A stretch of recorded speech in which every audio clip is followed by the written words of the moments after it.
శేఖర్ కమ్ముల దర్శకత్వంలో రూపొందిన తొలి పాన్ ఇండియా ప్రాజెక్ట్ కుబేరా ప్రస్తుతం థియేటర్లలో విజయవంతంగా ప్రదర్శితమవుతోంది.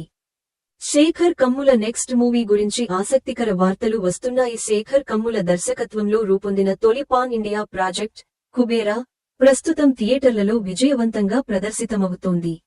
ధనుష్, నాగార్జున, రష్మిక మందన్న ప్రధాన పాత్రల్లో నటించిన ఈ సినిమా భారీ అంచనాలతో విడుదలై తెలుగు రాష్ట్రాల్లో మంచి రెస్పాన్స్ ను రాబట్టింది. ఈ చిత్ర సక్సెస్ తో శేఖర్ కమ్ముల మరోసారి తాను వైవిధ్యమైన దర్శకుడిగా నిరూపించుకున్నారు. కమర్షియల్ ఎలిమెంట్స్ అంతగా లేకుండా తాను నమ్మిన కథని నిజాయితీగా తెరకెక్కించే దర్శకుడు శేఖర్ కమ్ముల. శేఖర్ కమ్ముల కుబేర తర్వాత కొన్ని నెలలు విరామం తీసుకుని కుటుంబంతో పాటు టీంతో రీలాక్స్ అయ్యే ప్లాన్లో ఉన్నారు. ఆ తర్వాత తన తదుపరి సినిమా స్క్రిప్ట్ పై పని ప్రారంభించనున్నారు.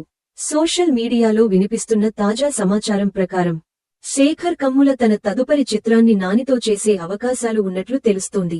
ఇద్దరూ ప్రాథమికంగా ఓ భారీ పాన్ ఇండియా చిత్రం చేసేందుకు అంగీకారం తెలిపినట్లు వార్తలు వస్తున్నాయి. ఈ చిత్రానికి సంబంధించిన ప్లాన్ ఇప్పటికే శేఖర్ కమ్ముల దగ్గర ఉందట. కుబేరా విడుదలకి ముందే నాని, శేఖర్ కమ్ముల కలిసి సమావేశమై సినిమా చేయాలని చర్చించారని వార్తలు వస్తున్నాయి. అయితే ఇంకా అధికారికంగా ప్రాజెక్ట్ ఖరారు కాలేదు. నానితో తెరకెక్కించే చిత్రానికి శేఖర్ కమ్ముల మరింత పకడ్బందీగా బలమైన కథ రెడీ చేయాలి అనే ఆలోచనలో ఉన్నారట.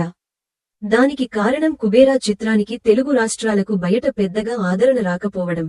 అందుకే శేఖర్ కమ్ముల బలమైన అంశాలు ఉండే కథపై ఫోకస్ పెట్టినట్లు తెలుస్తోంది. శేఖర్ కమ్ముల నెక్స్ట్ మూవీపై టాలీవుడ్లో భారీ ఆసక్తి నెలకొంది.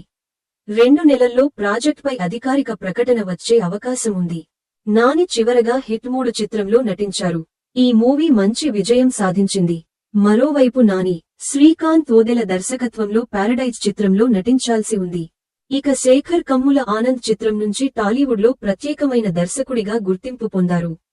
హ్యాపీ డేస్, ఫిదా, గోదావరి, లీడర్ లాంటి చిత్రాలు శేఖర్ కమ్ములకి దర్శకుడిగా ప్రశంసలు దక్కేలా చేశాయి.